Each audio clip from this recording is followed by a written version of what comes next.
This person online said, Sophie Cunningham is Riley Gaines 2.0. Mind you, this has nearly 4 million views at this point. Sophie Cunningham is Riley Gaines 2.0, 10 times more bigoted and transphobic, which I take offense to, by the way. Nobody is more transphobic than me, because when they say transphobic, it just really means attached to reality. Again, interchangeable. 10 times more bigoted and transphobic, despite looking like an actual trans herself.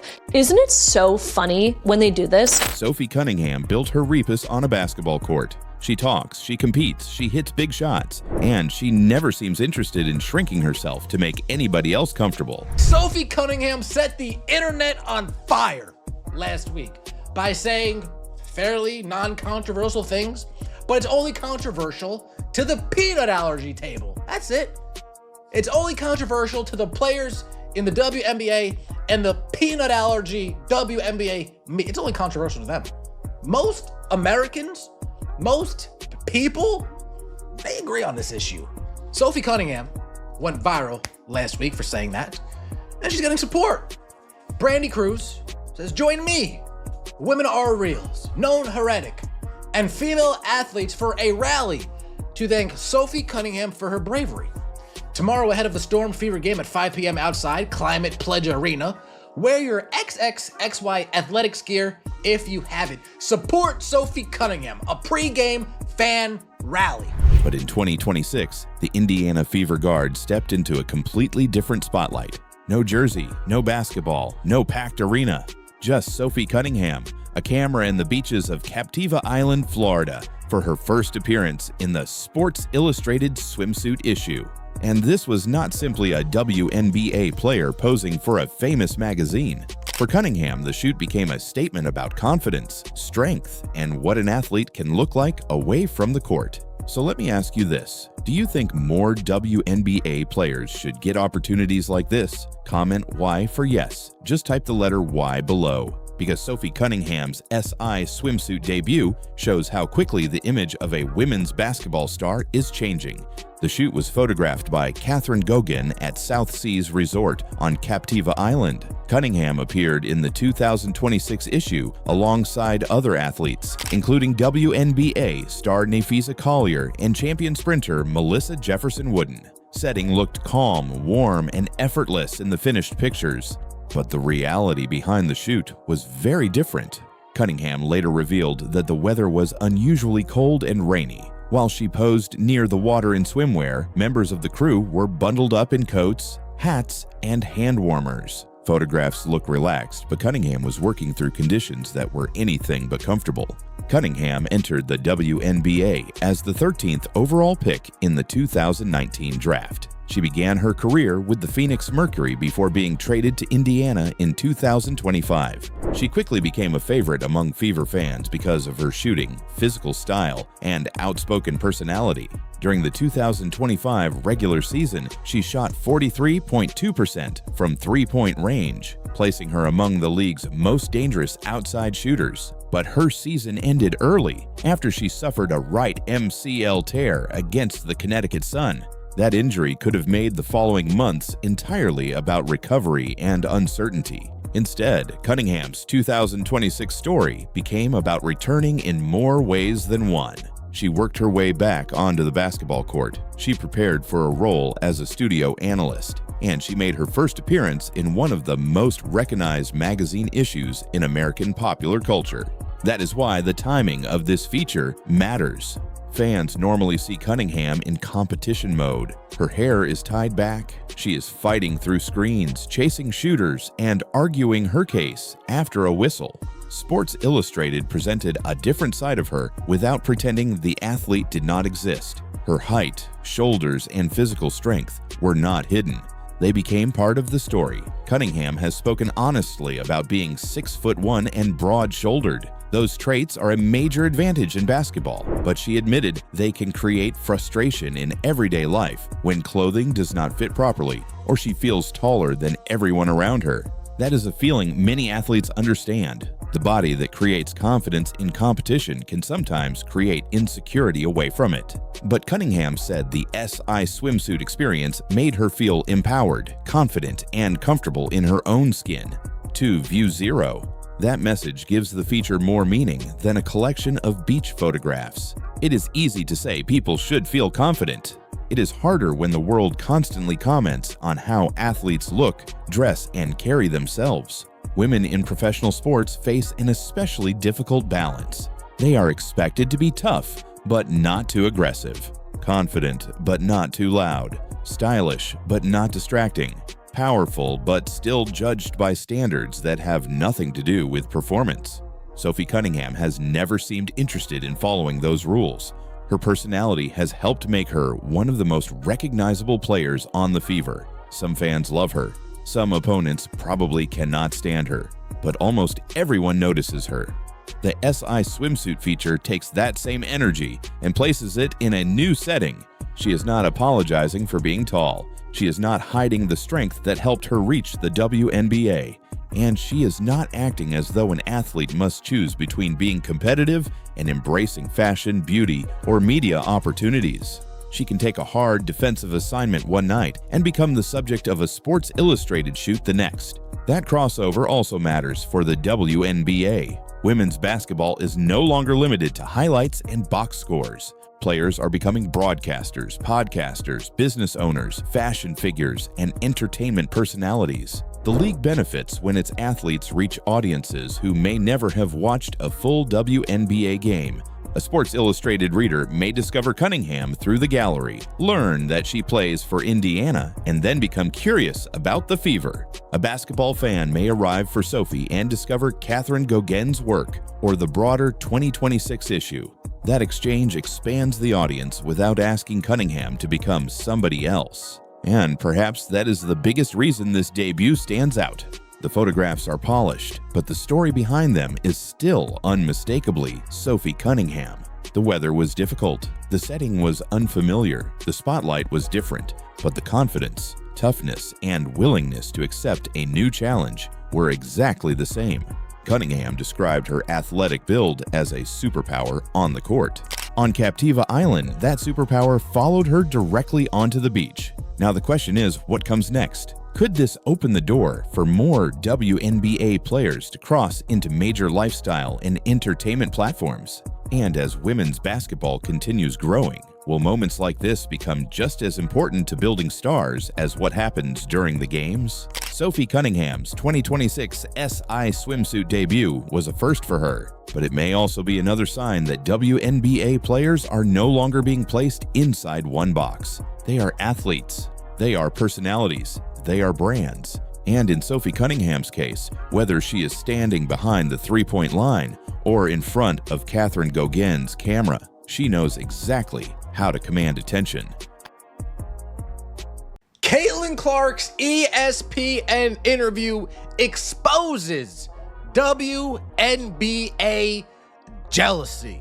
There was actually a report that came out today that says that the 2026 season will be Kathy's last season. Alexa Philippou said conversations with more than 20 stakeholders in and around the WNBA offer a general belief that for as much business growth as Cathy Engelbert has overseen, she's not the right person to navigate the demands of the league currently faces. Caitlin Clark's power explodes as WNBA leadership falls. Caitlin Clark did not ask to become the most powerful player in the WNBA. But every sold-out arena, every ratings spike, and every controversy has pushed her closer to that position. Caitlin Clark, on a vote by WNBA players, was voted the 11th best guard in the sport.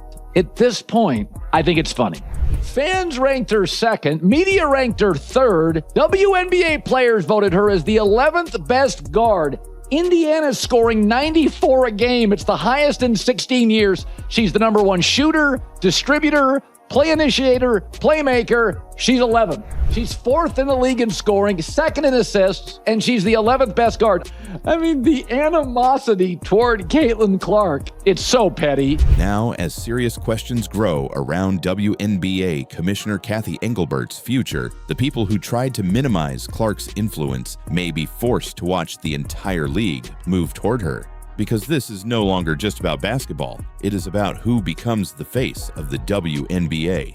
And whether certain players, presenters, and executives like it or not, the audience may have already made that decision. The latest controversy began when WNBA presenters discussed the league's growth, attention, and future momentum without mentioning Caitlin Clark. Not once. Player that's most likely to launch a successful company is who? Ooh. Honestly, I'm going to say Paige Beckers. She knows what to say. She's genuine. If she put her mind to wanting to start a business and a brand, she'd nail it. Nneka Ogwumike. She's already been able to handle every business aspect of the league. So Nneka. They praised other players and talked about the future of the league. But somehow, the player attracting one of the biggest audiences in women's basketball disappeared from the conversation. Then fans noticed something else. A commemorative poster celebrating the WNBA reportedly included newer stars such as Paige Beckers and Angel Reese. But Caitlin Clark was missing. One omission could be an accident. The WNBA, they just keep driving into a wall at full speed with Caitlin Clark. They now have a commemorative poster of 30 years of the WNBA. Caitlin Clark's not on it. And it's not just like an ode to the veterans that started the league. Paige Beckers and Angel Reese are on it. And Caitlin Clark's not. When she broke into the league, you moved her road games to bigger arenas to accommodate the fans, and she's not on the 30-year poster. I mean, recently there were TV games. Hers got double the rating of A'ja Wilson, the best player in the league, the 3-time champ and the 4-time MVP. Double the rating. This is a paranoid, weird, insular league. But when the league's biggest audience draw repeatedly disappears from discussions about growth, people start wondering whether it is a deliberate choice. This is the same player whose road games have been moved into larger arenas to handle demand. The same player whose highlights dominate YouTube, social media, sports radio, and television. The same player bringing casual fans into the WNBA for the first time. Sponsors understand it. Broadcasters understand it. Ticket sellers definitely understand it. But parts of the WNBA still appear uncomfortable saying it publicly. Caitlin Clark is already functioning as the face of the league. That does not mean she is the only great player. It does not erase the championships, MVP awards, and years of work from the stars who built the WNBA before she arrived. But being the face of a league has never meant being the only talented athlete. It means being the person casual viewers recognize, the person sponsors want, the person television networks believe can hold an audience. And right now, Caitlin Clark moves attention at a level the WNBA cannot afford to ignore. The story becomes even bigger when you connect Clark's growing influence to the leadership crisis surrounding Cathy Engelbert. The supplied material discusses reporting that the 2026 season could be Engelbert's final year as commissioner. There was actually a report that came out today that says that the 2026 season will be Cathy's last season. Alexa Philippou said conversations with more than 20 stakeholders in and around the WNBA offer a general belief that for as much business growth as Cathy Engelbert has overseen, she's not the right person to navigate the demands of the league currently faces and what its stakeholders now need. I do think Cathy thinks, well, she's done her job. She's got us financially set up in the right way. It's the other pieces that we're talking about. Jeff Hunt, who is a specialist in crisis and reputation management, who has previously worked with the MLB, ATP, WTA, the PGA Tour, he said the hole has just gotten so deep. She's in a place now where I don't really know what she does. That has not been confirmed as an official firing caused by Caitlin Clark. Clark did not personally remove Engelbert, but her name continues appearing in discussions about Engelbert's leadership. And that tells you how important this situation has become. The reporting referenced conversations with more than 20 people connected to the WNBA. The general belief was that Engelbert had helped oversee major business growth, but might not be the right leader for the problems the league now faces. Critics also questioned whether she had built enough trust with players, and some reportedly found it strange that she had not developed a stronger relationship with Caitlin Clark. That could become one of the defining issues of Engelbert's time as commissioner. The WNBA finally received a superstar capable of pulling millions of new eyes toward the league.